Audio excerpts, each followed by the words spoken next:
Hi everyone, Wamandjika, welcome to Healesville Sanctuary. My name's Donna Patterson. I'm the Events and Tourism Coordinator here on site, and I'm here today with a very good friend of mine, Murrundindi, and we're going to be doing a bit of a walk through the sanctuary just to have a look at what's been happening while we've been closed and check out our beautiful gardens here. So welcome Murrundindi. Thanks, Donna. I do want to acknowledge that we are standing here on Wurundjeri country, and I want to acknowledge the Wurundjeri people as the traditional owners of this land, and I want to give my best wishes to their elders past, present and emerging. So thanks. Welcome Murrundindi, Wamandjika. Thanks Donna. So guys, my name Murrundindi, that means a home up in the mountain. My mother, she was born on the Healesville Sanctuary ground on the Corrandirk Reserve. She was the last female born here, and her culture was passed down to me. So here I am today talking about my culture. And behind us here we have Bunjil the eagle. Bunjil is the creator of our land. Bunjil came from a falling star, and the star fell from the sky. Then Bunjil formed from the star, and he blew air from his beak and created the earth. He scratched in the soil, trees and plants started to grow. Then he took off and flew around, and he saw a small branch laying on the ground. He swooped on the small branch from the managum and shook the managum branch and created his brother Mindy the snake. Mindy the snake was the law of the land, and Bunjil and Mindy came together and created other animals. The last animal what was created was Pelliam the bat. Pelliam the bat flew upon the managum tree, and his claws stuck in the tree and slid down the tree, and the bark fell from the tree, and it created the first human, and his name was Coolin. So Coolin was created. So Pelliam the bat jumped on a log floating down the Birrong, the river, calling all the animals to come in. He was coming towards Murrundindi, the falls there, the waterfall, and he was calling for all the animals, and he saw a young sapling floating downstream. He stuck the sapling into the bottom of the Yarra river, and all the mud started to rise, and there was a figure of a human which they dragged up onto the bank of the river, and Bunjil blew air upon it and created Lubra, the first woman. So Coolin and Lubra came together as man and wife. Then Bunjil passed away, and he was buried on just over the back here, behind the Healesville Hospital. That's where we've got the sacred mountain. And thousands of years later, the mountain rose, and his spirit then went back up into the sky, back up into the star. And that star is called Dara, but the European people call it Altar. And Murrundindi, you can still see the form of Bunjil in the mountains, can't you? Yeah, you see the form. If you go to the animal hospital and look at the back of you can see the form of the eagle. Yeah.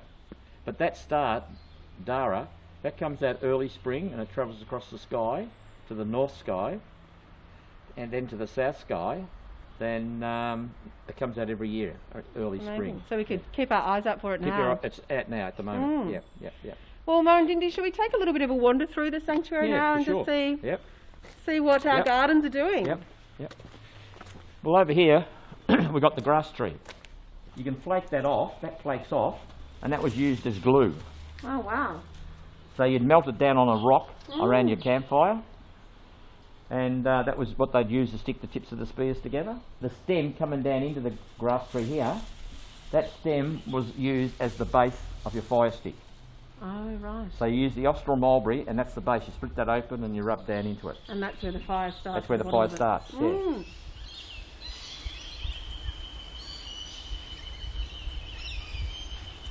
Usually would have your didgeridoo playing we could hear it usually. Here's one of our emus. I'm not sure if it's flinty or drum, I get them mixed up. With the emu feathers were used around the dance belts.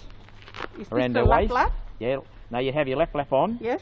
Then you make a dance belt from kangaroo skin that goes around your waist, and the emu feathers hang off the dance belt. Amazing. And when the elders do pass on, well, here's Drum, you can hear him.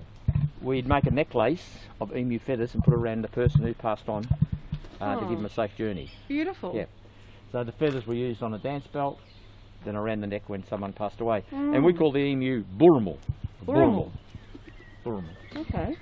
Very good eating too. And they can't walk backwards, can they, an emu? Emu can't go backwards.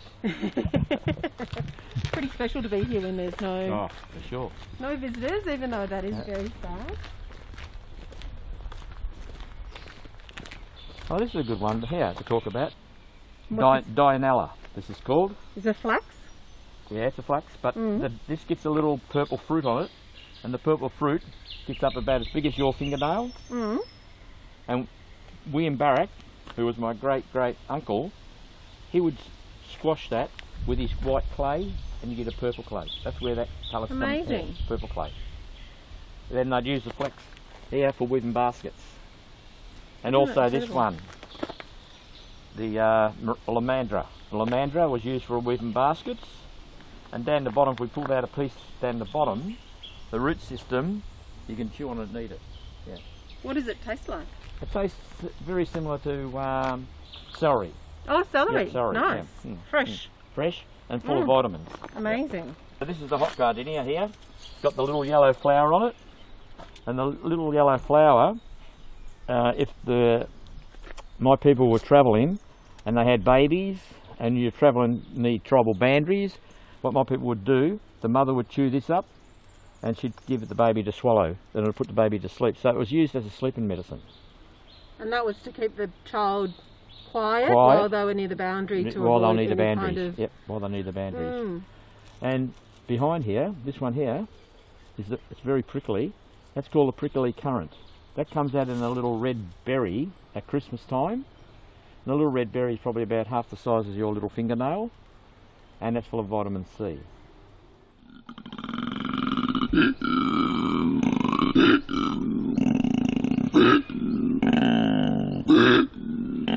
called the Corunduk bush.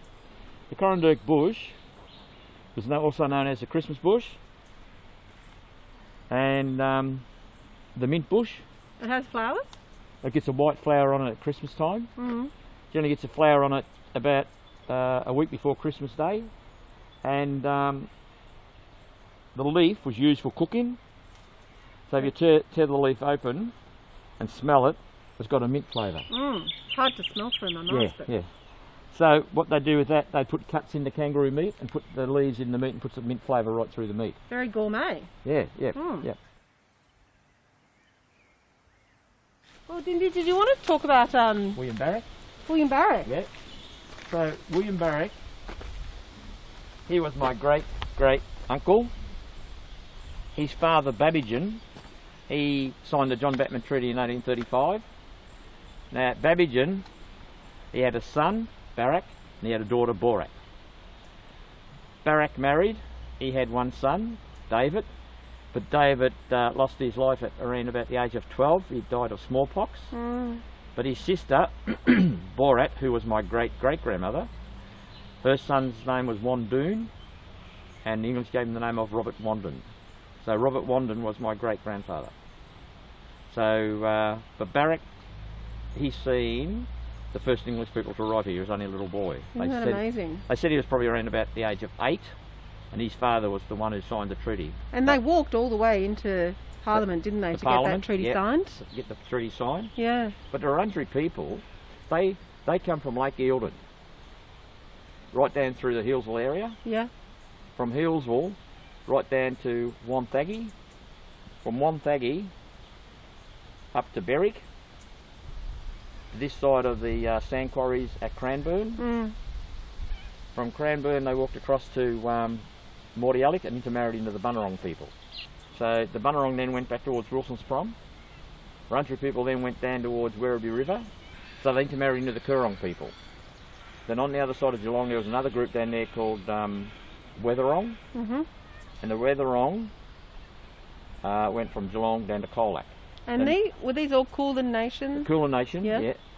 Then Wurundjeri people then went up as far as Bacchus Marsh and intermarried into the Yadjarong. Okay. Then from Bacchus Marsh they went across to Wood End. They went from Wood End to the Yea River and intermarried into the Tungarong. So the Tungarong was on the other side of the Yea River. Okay. Then went up to Lake Eildon. So within that boundary was Wurundjeri country. And all of this moving around, was this to find food or to follow? They'd find food, they'd go, the old people used to say, well, we're going walkabout.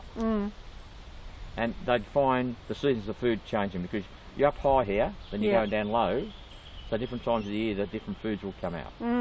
yeah. So they'd have to follow to Follow find the what was season. in season. Yeah, yeah. And Okay. also what they do, they'd leave a couple of young warriors behind, and they'd set fire to the bush and they'd back burn the bush. Okay, so a bit of cultural burning. Cultural burning. Yeah. And that hasn't been done, you know, for a couple, 250, 300 years now. And there's so much undergrowth out there. I think we're all learning about the importance of that now. Yeah, yeah. Yeah. If the English had have listened to the Aboriginal people when they first arrived here about the cultural burning, they wouldn't have all those problems that they're having.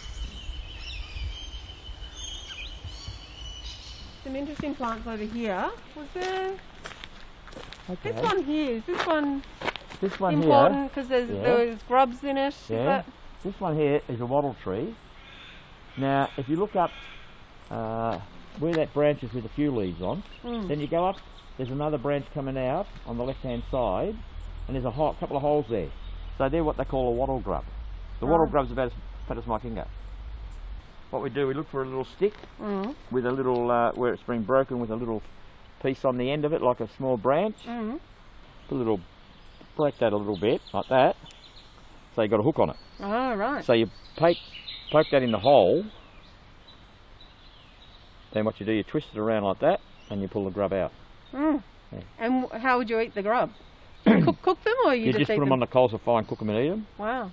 But I remember my grandmother, she'd just pick them up out of the tree and just swallow them. Just swallow them. swallow Because them. it's good protein. Protein, full Yeah. of protein, yeah, full of Yep. protein. And I has a imagine they'd taste kind of, I don't know, I'm trying to imagine the taste nutty, of them. a nutty flavour. I would think they would taste nutty, yeah. Nutty, So like yeah. creamy. Creamy, nutty. Mm. I've never eaten them. Yeah. I couldn't eat them.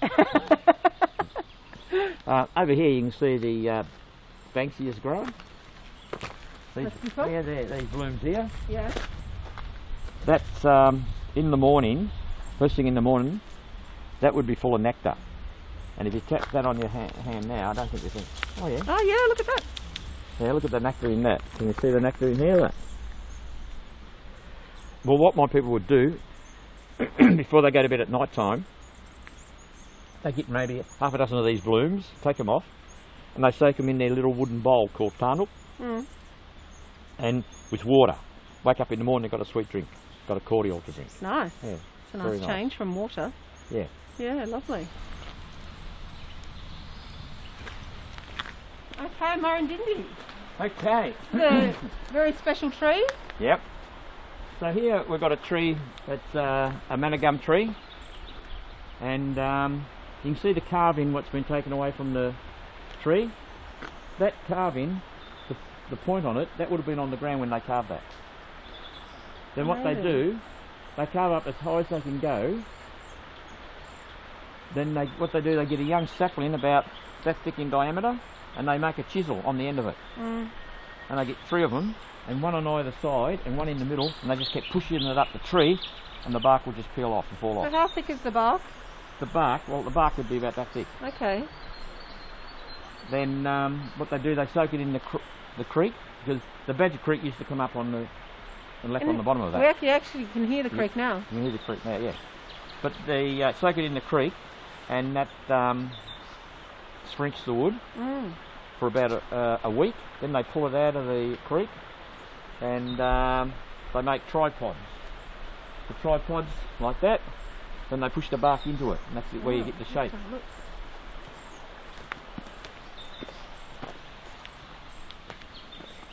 So this canoe here was made probably about 10 years ago, and this is not a managum, this is candlebark. So the candlebark are up higher.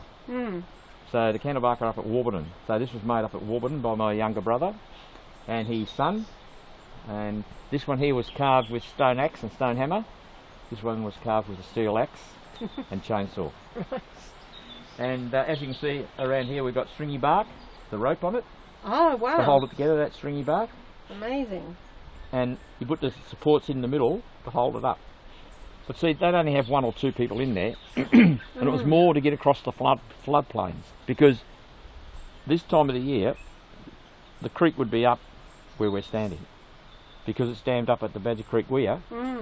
It's not up. Okay. Over here we have the kangaroo apple growing. So they call it kangaroo apple because of the leaf. There's some fruit. You got there's some fruit fruit there? here growing. And the fruit comes out yellow. And when the fruit is yellow, Barrack would also use the dye. That's where you got the yellow. Wow. Then it comes out orange. You see the orange in here. And the fruit to eat, you don't eat When it it was tomato red, yeah. it's about as big as your thumbnail. And if it's tomato red and squashy, you can eat it.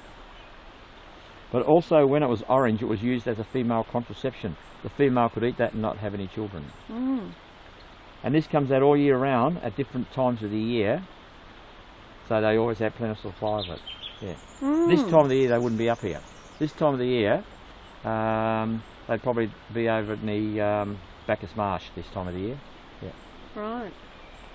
Also over here we've got what we call a blanket leaf.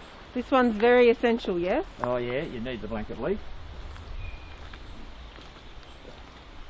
So the blanket leaf, if you look underneath the leaf, It's very, very soft, isn't it? very soft. Yeah. So this is what they'd use as a toilet paper, a toilet leaf. And also there's a bird called a mistletoe bird. Yes. When you see blanket leaf around, you know you got mistletoe birds. Oh. Because what the mistletoe bird does, he gets his little beak in here, and he peels that off, and when that's all peeled off, it's like a skeleton, you can see through it. Oh, I wonder if there's any here that they've done. No, you No? wouldn't get anything in here because of the noise. Oh, okay. More in the bush. Right. Out in the back, the corridor you can get them. And you can see the veins in the leaf. Mm.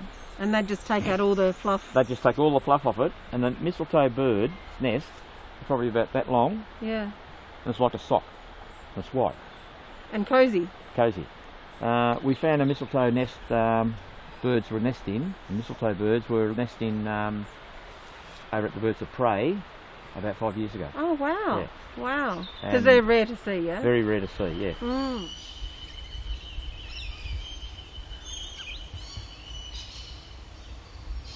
So this here is called kunzia, and the kunzia was used for making spears. If you go in there, you can see how tall and thin they are in the centre there, because there's an overcover canopy of plants and that, so they grow very straight. They've got to go straight to the light. See that one there, that big branch in there, see how straight that one is? That's a good Yeah. hunting spear. Amazing. I Hunting see the spear. one. Yeah, that's kunzia. It's very hard wood, but here we've got a fork. We've got a fork here. So what we do, we break that off there, break that off there. We get our stone axe or stone flint, and we sharpen points on that.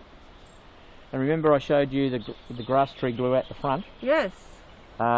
We'd have that on our rock, melt it down, then we'd dip that in, and that hardens the end of the spear. Ah, and So so that you would- use that for That fishing? could be, that'd be a good fishing spear.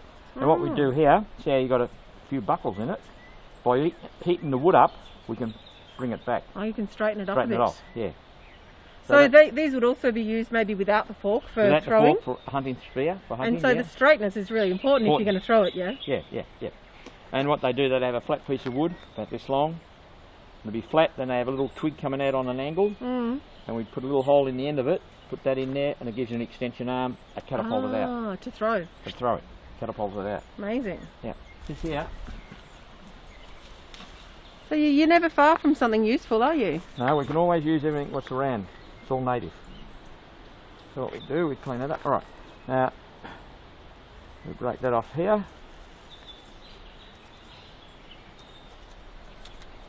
There we go.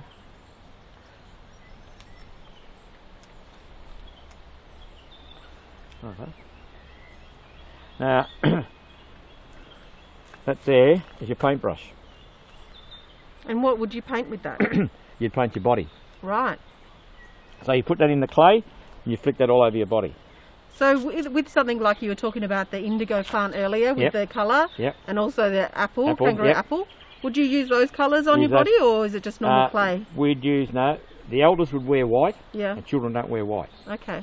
They'd wear the orange, the red, Right. but they could wear red on their face and white dots on the red. And the red would come from the kangaroo apple? Kangaroo apple, yeah. Mm. Yeah. But out at Corrindurk we had white clay and there's a yellow clay out there. And just dig it up, yeah? Dig it up out of the ground. Yeah, Amazing. yeah. Isn't that incredible? So that was used as a paintbrush.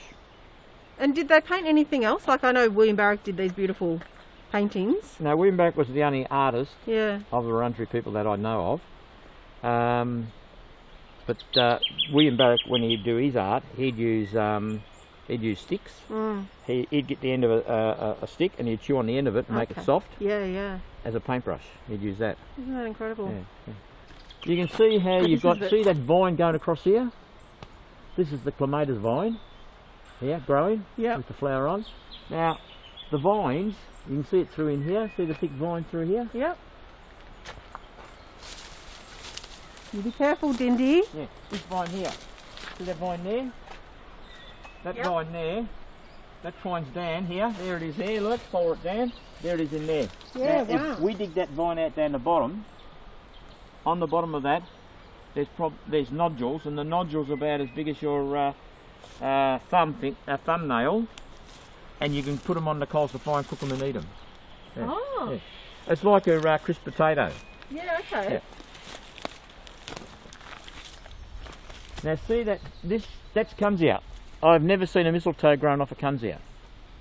Where are we looking? Straight through there. See how that mistletoe is growing? Here, straight, see those leaves hanging down? They're hanging down? Yeah. That's a mistletoe. So what happens, the mistletoe bird, after it eats, when the mistletoe bird does its poo, the poo is very, very sticky and it sticks to its backside. Ah. So what it does, it wipes its backside on the branch and comes off on the branch. So this is like a hybrid. This is a Kunzia with it's got the mistletoe growing. I've never seen a mistletoe growing like that on a Kunzia. Generally mistletoe will grow on the gum trees. Yeah.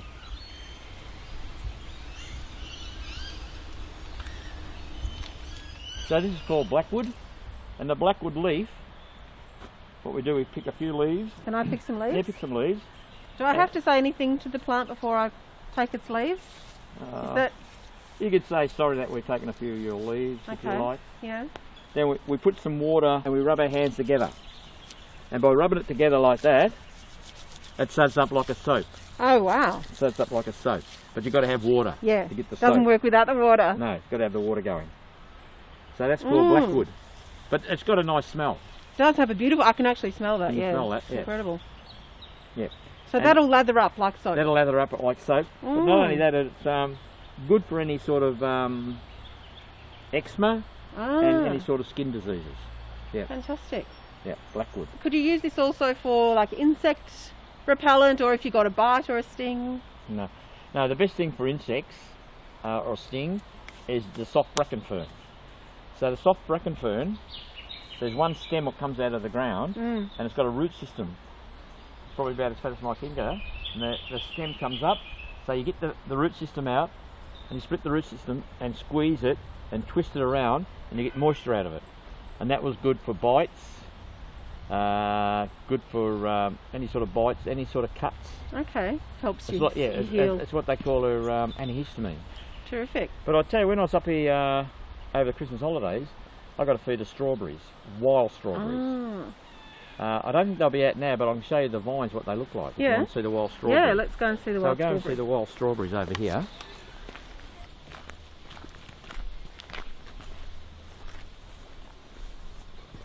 Oh, I can see.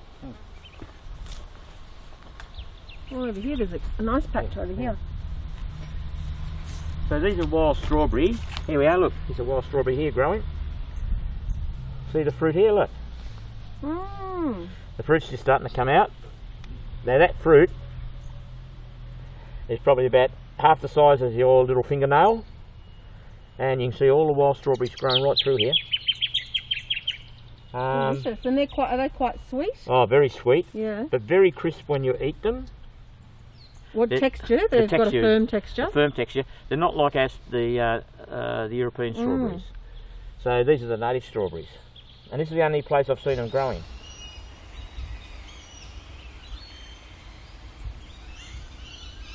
So this here is indigo. This is a plant, indigo. This is what we call the fish bait one. Okay. So indigo, we'd make a pulp out of that. We'd pick all these flowers off and crush them on a rock. Then light a campfire, put kangaroo droppings on it, Then when we see little bubbles starting to come from the bottom of the water, you throw the pulp into the water and it puts the fish to sleep. By the time they get to the top, they're sleeping. They just go on the side and just walk in and pick them up. Amazing. Yeah. So that's instead of using a spear or a net? A spear or a net or anything like that, yeah. That sounds pretty easy. Yeah. Tell me, why do you need kangaroo droppings on the fire? What does that do? The kangaroo droppings smell and smoke. Okay. And that attracts the eel and the blackfish. Ah, yeah. So that's part of the process. Of catching them. So they're very sensitive, the eel and the blackfish. And that's for catching them. And they're in Badger Creek? Badger Creek, yep. Yep. Badger Creek, right through Badger Creek, right through the sanctuary ground. And also, Badger Creek comes into the Watts River up the road here. Yep. So in the Watts, we used to go up there and catch them. See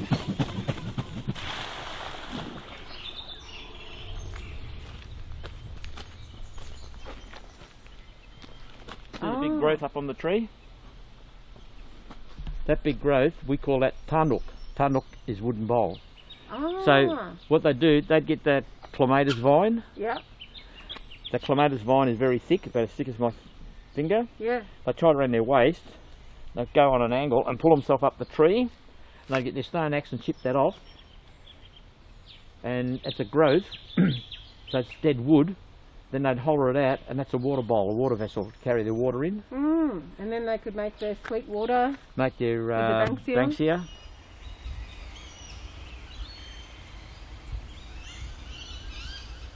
We call this gunya. Yes. Now, if you look the way it's made, it's open at the front. Yeah. Right? So, if it's raining and windy, and the wind and rain's coming this way, there's 3 poles, one at the back and 2 at the front. You get 3 men, 1 on each pole, you can pick it up and move it around. So they just change the direction for shelter. The angle they want. So why would they not build another side to it? So like a tent? It was only just a lean-to to camp in under at night. Right. And a lot of Aboriginal people throughout Australia, they didn't build them up into a point. They built them only very low, so they just get under the bark. And the sort of bark, like, is this paper bark? This is paper bark. We've got paper bark here. We've got black wattle on this side here, and there's bark from the trees. And you know, they'd come back and stay in this. This will last for a couple of years. And I guess you could have a fire They'd have a fire at the front here. At the front? Yeah.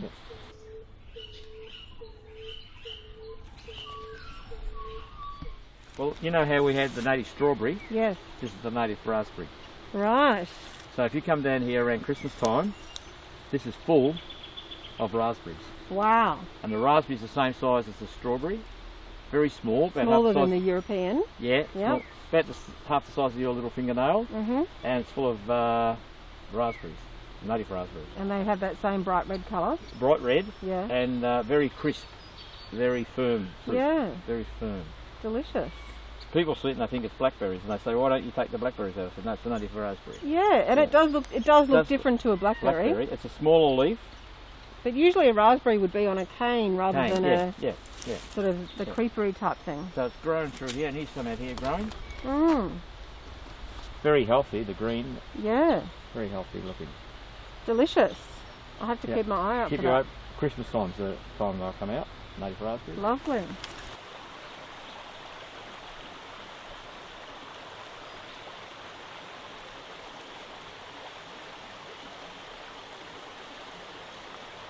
Here we have the tree fern, and you can see the curly bits on the end here.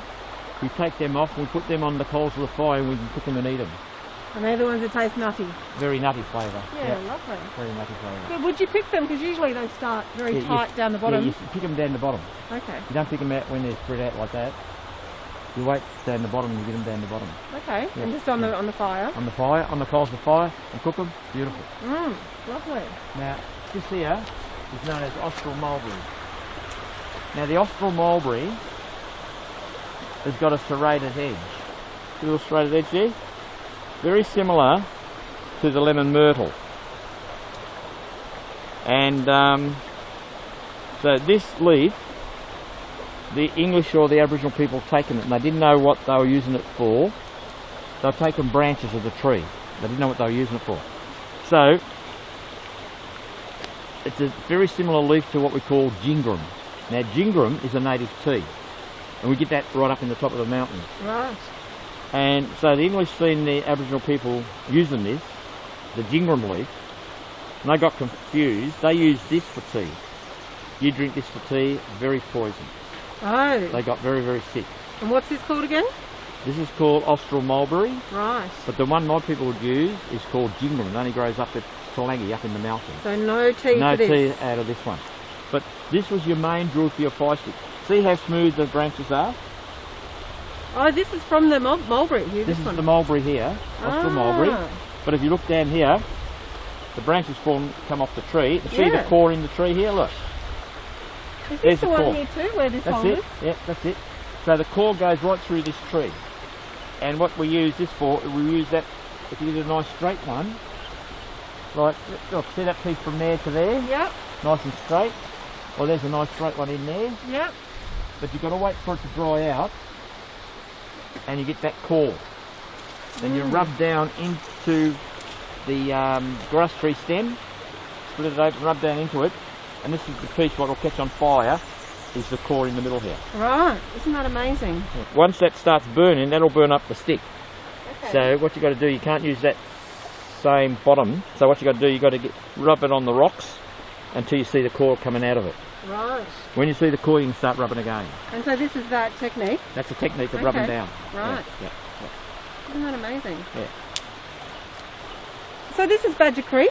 This is Badger Creek. Yep. Platypus? Platypus. Plenty in Badger Creek. Plentiful platypus in between the Badger Creek and the Yarra River downstream. Yep. Plenty of eels. Eel, blackfish. So we know how to catch the eel with the indigo. Indigo, yep. We need to make the canoe The canoe. out of the manna gum. Yep. Yeah? Yep. We also get yabbies in here and freshwater crayfish. Ooh, yum. The That sounds freshwater good. crayfish are black. Okay. Yeah, very dark. Do they shell. change colour do they change colour when you cook them? When you cook them, they go red. Okay. Yeah. Downstream, there's quite a few near the bush hut. Yes. You get the yabbies and also the crayfish. Okay. Downstream, yeah. Not so much around this area.